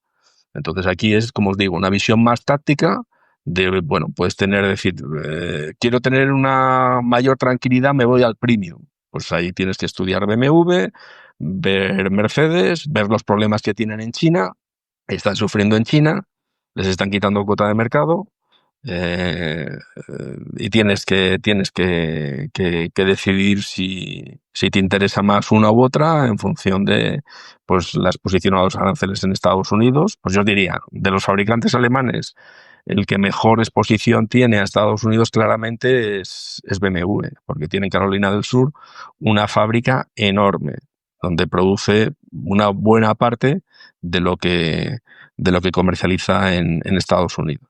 Pero también es verdad que cuando pones aranceles a China y China te los pones, pues los minis, hay una parte de los minis que se fabrican en China y se traen a Europa. Es decir, esto es todo muy complejo. Tienes que leer mucho para al final sacar una conclusión muy básica, que es el mercado está muy nervioso, está muy preocupado, hay una base real, pero al final lo que ha habido es un flujo de que la gente no es que no tenga autos, es que se ha puesto corta de autos. Entonces, en días como hoy, que de repente empiezan a rebotar, yo creo que lo que subyace además es lo que el otro día dijo el consejero delegado de Stellantis, que es, somos los tontos de la película en Europa. No tiene sentido que la Unión Europea haya dicho que en el 2035 se elimina el coche de combustión en Europa. Estamos haciendo un flaco favor a toda la industria de producción de automóviles, a toda la industria auxiliar. Va a haber cientos de miles de desempleados en el sector. ¿Para qué? Para beneficiar a los fabricantes chinos. ¿Esto quién lo ha pensado? O mejor dicho, ¿ha pensado algo alguien? Entonces lo que viene, y eso será algo positivo para los autos europeos, es un proceso de echar marcha atrás y decir, como ha hecho Trump, va a haber coches de combustión, que a lo mejor tienen más impuestos o tienen una serie de condiciones, el que quiere entrar en determinado horario a una ciudad, vale, pero no te van a prohibir tener el coche de combustión, no te van a cerrar las factorías de Fiat, de Renault, de Citroën, para que vengan los chinos y se queden con un mercado en el que ellos dominan, porque tienen el monopolio prácticamente de la fabricación de baterías, y en eso nos llevan ventajas a los fabricantes. Entonces, este es el elemento clave, es un elemento clave regulatorio. Y luego, si uno profundiza un poco más, la reflexión que hago es, ahora mismo la Unión Europea se ha puesto de acuerdo en que los equipos de telecomunicaciones de Huawei están prohibidos en Europa, por un tema de seguridad. Entonces, la siguiente derivada del coche, que es la conducción autoasistida, donde vas tú leyendo el periódico y el coche lo conduce, vamos a dejar que los chinos estén procesando toda esa información. ¿Y dónde la guardan? ¿Dónde la mandan? ¿Vas a dejar que las flotas de camiones, si algún día el coche eléctrico o el camión eléctrico es una realidad, estén manejadas por empresas chinas en un determinado porcentaje? Pues a mí no me cuadra. A mí no me cuadra esa complacencia que hay sobre la visión de lo que van a ser la conducción autoasistida china con lo que estamos viendo, por ejemplo, las telecomunicaciones fabricadas por los chinos. Entonces no cuadra. Entonces, por eso, tácticamente, pues tengo determinadas posiciones en los autos, insisto, que tienen sus problemas, que no es un gran sector, pero, como he dicho antes, todo tiene un precio. Y cuando estás en la zona de los precios ridículos, pues el downside es muy limitado. ¿Yo estructuralmente voy a tener grandes posiciones en los autos? No, a determinado nivel no tendré autos, pero a estos niveles sí. A estos niveles sí. Y luego ya cada uno pues se hace su composición. De quiero tener más exposición, como digo, al segmento premium. Quiero tener más exposición a emergentes. Pues ahí eliges si es Renault, si es Stellantis, si es BMW, si es Mercedes, si es Volvo Cars. Tienes distintas opciones. Pero es curioso cómo la gente no se contenta con no tener unas acciones. El paso siguiente es me pongo corto. Y los niveles de cortos lo vimos en Volvo Cars. Un día subió de manera excesiva hace unas semanas porque es que el nivel de cortos era casi el 20% del capital. Entonces, bueno, esas son las locuras y las cosas insensatas que se producen en el mundo financiero.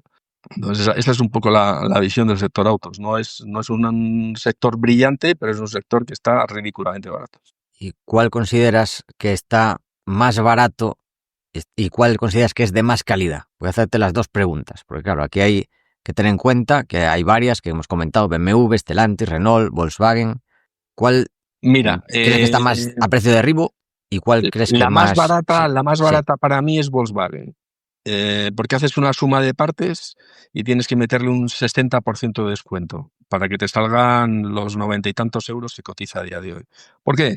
Porque tiene 75% de Porsche, tiene Audi, tiene la marca Volkswagen, tiene Lamborghini, tiene, ahora que está tan de moda Siemens Energy, pues ellos tienen lo que era MAN Energy Solutions, que lo van a sacar posiblemente a bolsa o vender su capital riesgo por 6.000 millones. Capitaliza 45.000 millones, solamente Porsche y esa parte industrial ya te lo justifican sumándole la parte financiera. Ahora mismo que los bancos están de moda, pues lo que más vale teóricamente ahora mismo en una empresa automovilística es su financiera. Si pones una de book value, sumando estas cosas, la financiera, el porcentaje 75% en Porsche y Man Energy Services, ya te pasas del market cap. Con lo cual, Skoda, Seat Cupra, Ducati, todo va gratis. Volkswagen, bueno, pues es ridículo. Es verdad que tiene sus problemas, que tienen unos sindicatos muy fuertes, el porcentaje que tiene del 25% del estado de Baja Sajonia,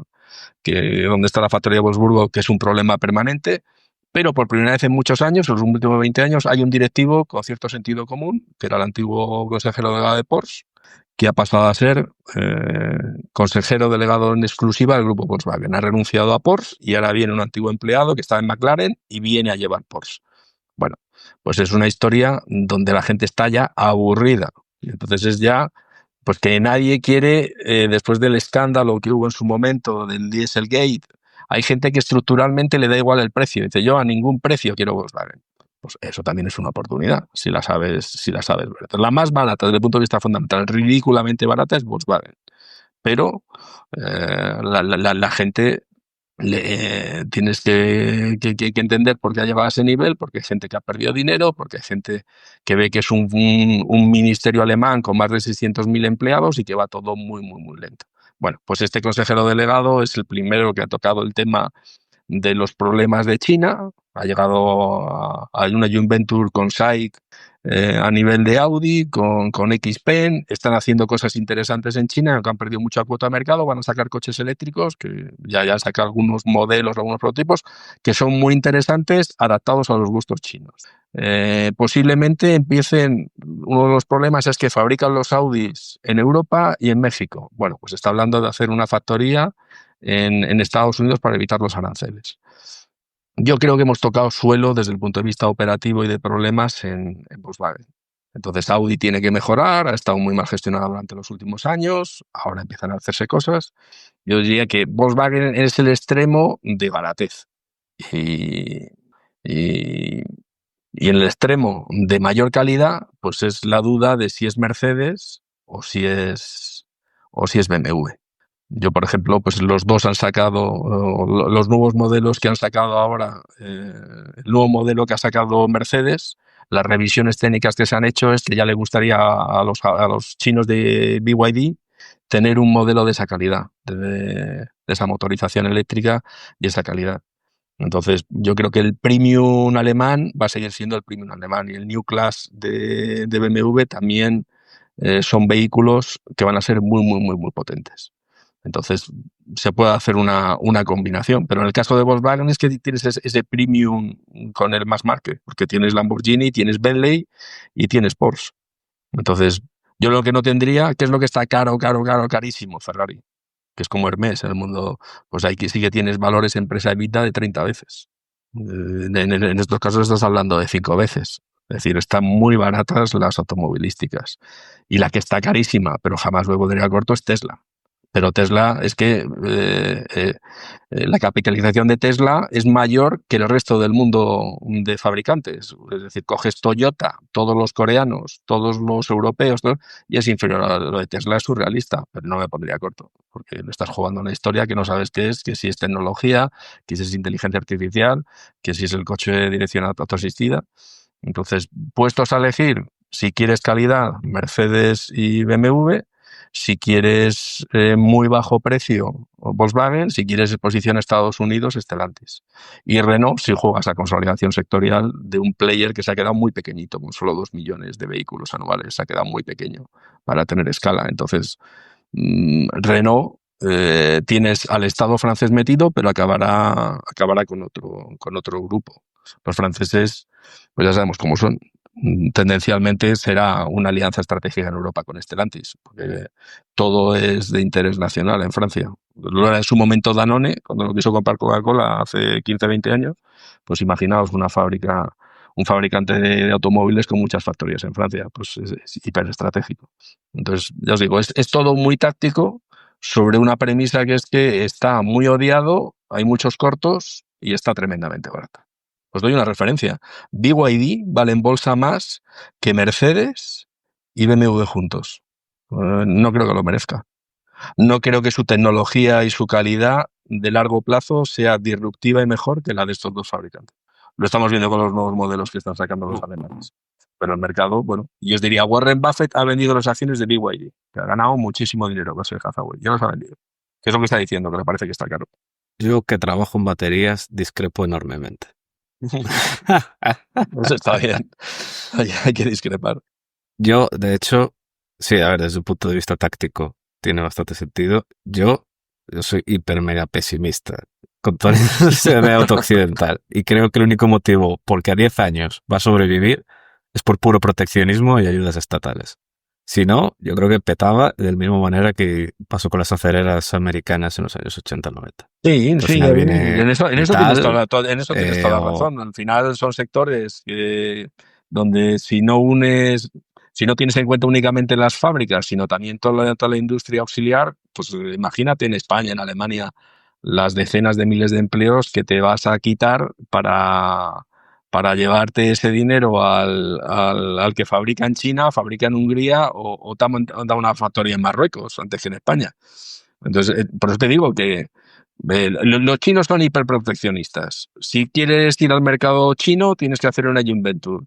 Ahora que se han desarrollado tecnológicamente, no tienes acceso a su tecnología. En cambio, aquí, con la idea de que los alemanes han querido abrir mercado en China, pues se les has enseñado todo. Y ahora te vienen ellos. Entonces tienes toda la razón. Pero entonces, lo estás viendo en la industria acerera. ¿Qué es lo que ha dicho la industria acerera? Pues, oye, tú no compres... no cumples con la normativa ecológica, medioambiental, ¡pum! Pues niveles de exigencia medioambiental. Y segundo, aranceles. Pues aranceles.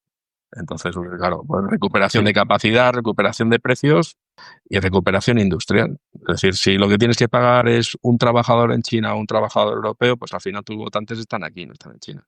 China tiene la gran ventaja de que no tiene elecciones en ningún momento. O sea, que haga lo que haga, siempre sale lo mismo. Sí. No, o sea, va totalmente de camino de ser como una industria acerera. Totalmente protegida y es la única manera de salvarla. Sí, estoy totalmente de acuerdo contigo. Por esto al final pues es una aproximación muy táctica. Muy táctica, es decir, vale. Pero también es verdad que tú sabes que Estados Unidos, por ejemplo, es un mercado que ellos querían entrar por México y les ha dicho Trump, ya lo he visto, ya están poniendo en México aranceles a China. Porque al final, ¿de qué viven ellos? De la maquila norteamericana. Y pues bueno, que entren por Brasil, pero se quedan en Brasil. Esos no suben a México y luego a Estados Unidos. Es un tema geopolítico Pero si el mercado funcionara libremente y con los reguladores europeos tan obtusos, como dices tú, todos a la quiebra. Pero claro, al final hay cierto sentido común y ya está todo el lobby del automóvil. Bueno, si ya el propio presidente de Alemania, que es el que pone el dinero, se le está diciendo a von der Leyen que es alemana, pues a mí ya la duda es en qué fecha van a cambiar, vamos. Pero es un clamor, es un clamor. Sí, sí, sí. Por dar un ejemplo de mercado occidental, claro, que no es un país pues, en plan de Sudamérica o algo así, un mercado occidental. Ya con esto ya pasamos a los errores. ¿Sí? En Australia, que es un país occidental, claro, que no tiene industria automovilística, claro, no Claro. tiene nada que proteger, entonces les da igual. En un año, prácticamente un año y medio, la cuota de los fabricantes chinos es más del Sí, sí. 25% de las ventas de vehículos. Porque claro, no tiene nada que proteger, les da igual, y es una barbaridad. Por eso, si no, Sí, es la única manera que le queda a y no los tienes que europeos. irte tan lejos. ¿Sabes el mercado europeo en el que están triunfando? El Reino Unido. Pues como no forma parte de la Unión Europea, pues no tienen los aranceles que ha puesto la Unión Europea. Pues están disparando. Pero claro,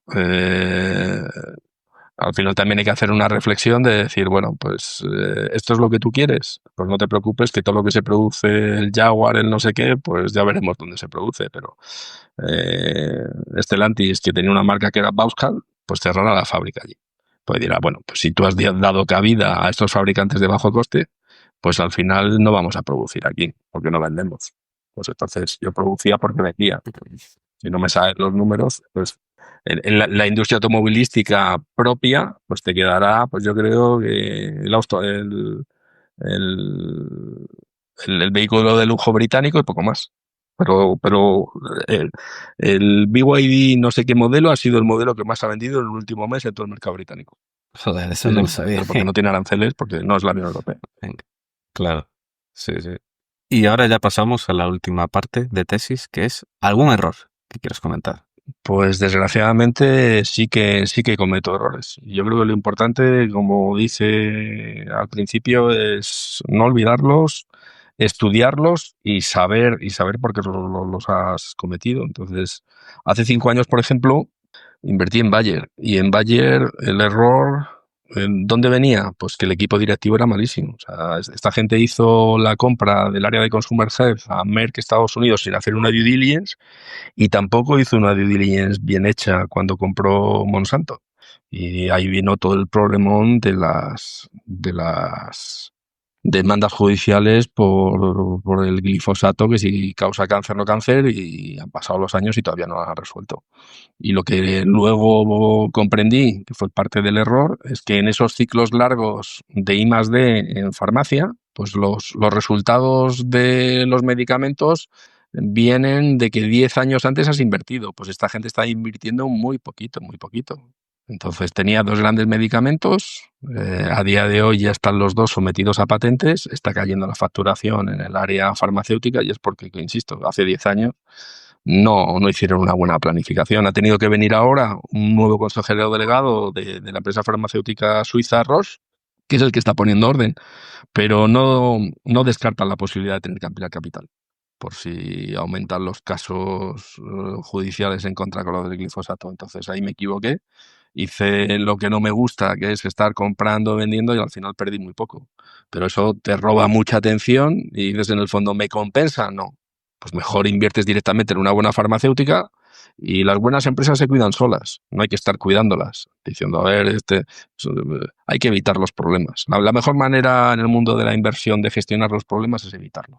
Entonces, cuando tienes alternativas, que son tesis de inversión clara, pues eso lo aprendí. ¿Por qué me he metido en este lío? ¿Porque parece barato? ¿Porque parece atractivo? No lo es un problema tras otro. Y bueno, en realidad sí que cometo errores, pero la mayoría de los errores que cometo son de omisión, me pierdo cosas. Y digo, ay, pues mira, IAG, estuve con ellos, me parecía que estaba súper barata, que si Madrid es el nuevo Miami, que si el crecimiento del corredor atlántico, del corredor latinoamericano, si baja el precio del combustible, lo vi muy claro y no me metí. Y pues eso es una cosa que te duele, te estás dando cabezazos y dices, joder, cuando vienen las oportunidades hay que aprovecharlas. Pues ahí un error, pero no es un error de comisión, es un error de omisión. Pues Yo creo que en mi gestión pues hay concentración, hay convicción, pero no tiene que haber empecinamiento. Hay que ser también muy humilde y cuando te has equivocado, pues dices, mira, me he equivocado, eh, lo que me ha metido en problemas no me va a sacar. Es decir, hay gente que se obsesiona con que he perdido tanto dinero en esta acción, lo tengo que recuperar. No, es muy difícil que aquello que te ha hecho perder, pues te ayude a ganar. Lo mejor es ese dinero, asumir que te has equivocado, ser humilde y meterlo en otra cosa y empezar, y ya te digo, borrón y cuenta nueva, sin olvidar las razones que te llevaron.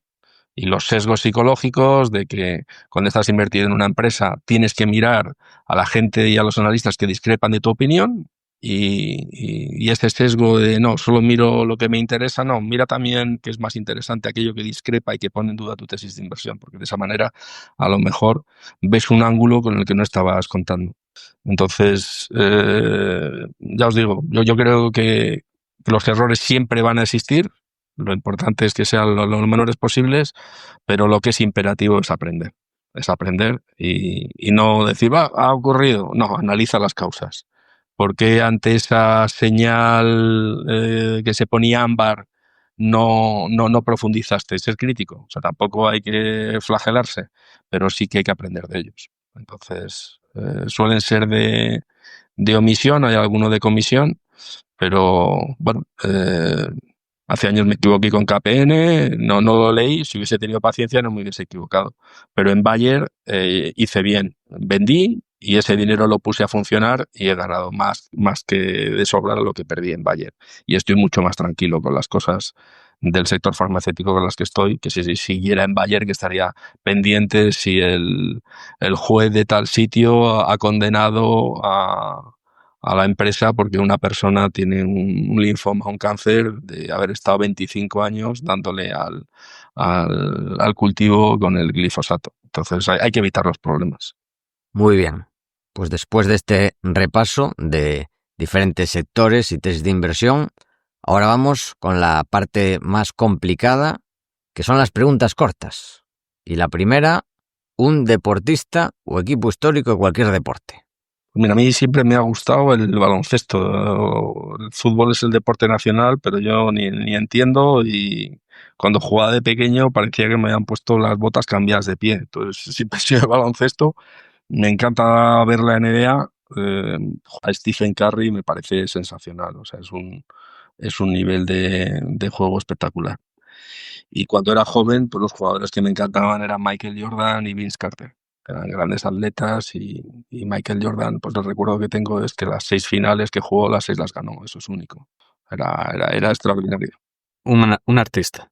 Pues para una persona tan manazas como yo en el dibujo, un pintor clásico como Velázquez. Ver una obra tan bien pintada como Las Meninas, pues para mí es impresionante.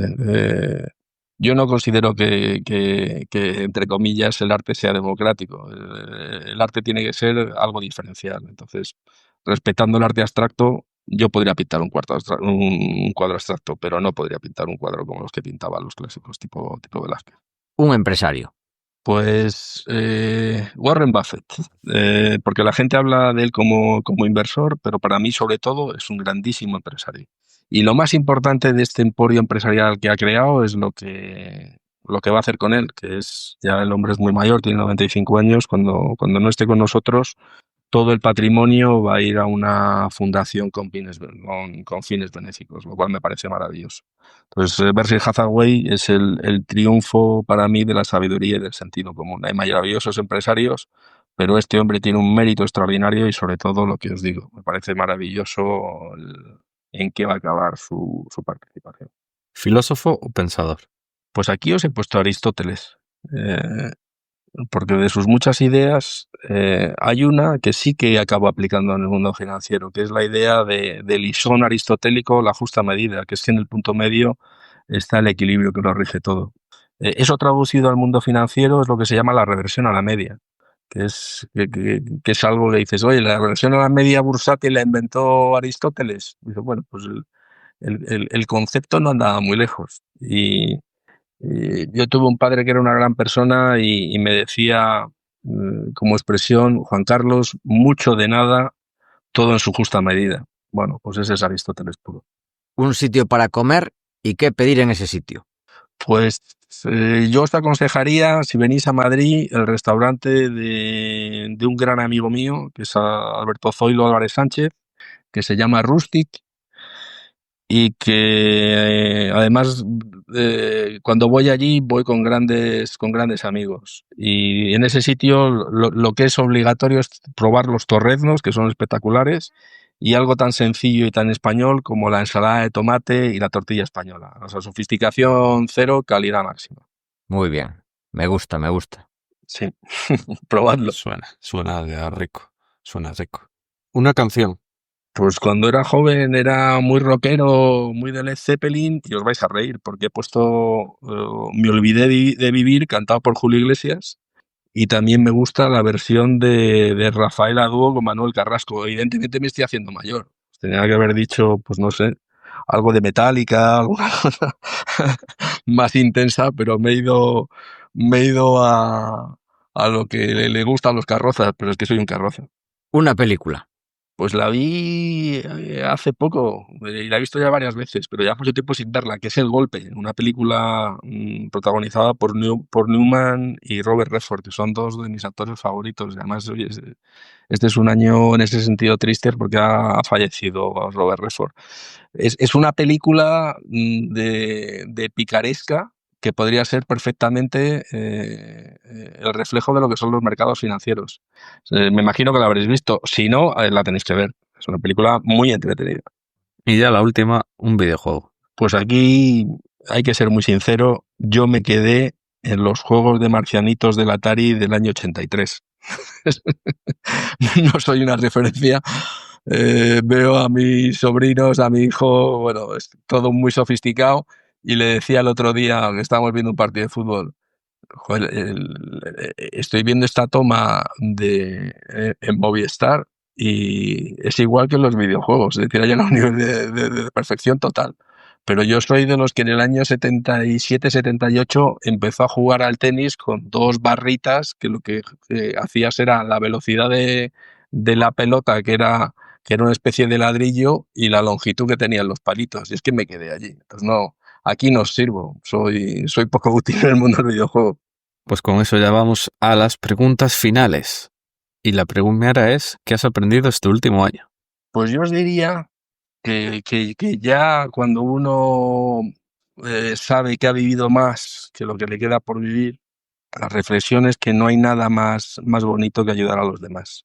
Y en ese sentido, de las cosas que más orgulloso me siento en todo este proyecto es poder colaborar con la Fundación Aladina, que es una gente maravillosa que lo que hace es estar volcada en ayudar a los niños que sufren de cáncer y a sus familias. Entonces, yo invito a la gente que oiga este podcast a que por favor se anime a colaborar con la Fundación Aladina, porque cualquier contribución pequeña es para ellos una gran ayuda. Y eso es lo que he aprendido, que hay que mirarse menos el ombligo y tratar de ayudar más a los demás. Muy buena reflexión. La siguiente, ya penúltima, ¿qué estás intentando aprender en estos momentos? Pues por indicación de mi esposa, a la que quiero mucho, estoy intentando escuchar más y hablar menos. Y además eso tiene una lógica natural, que es que todas las personas en principio tenemos dos orejas y una boca, es decir, estamos diseñados para escuchar más.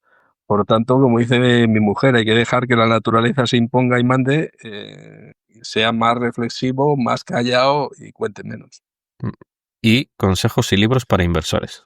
Bueno, pues siguiendo el hilo de lo que hablábamos antes, yo a los oyentes que tienen inquietudes inversoras les aconsejaría encarecidamente que lean cualquiera de los libros que hay muchos sobre Warren Buffett y Charlie Munger, y especialmente en el caso de Berkshire Hathaway, esas cartas anuales que son maravillosas. O sea, llevan 63 años y desgraciadamente nos ha dicho Warren estos días que ya no va a escribir más.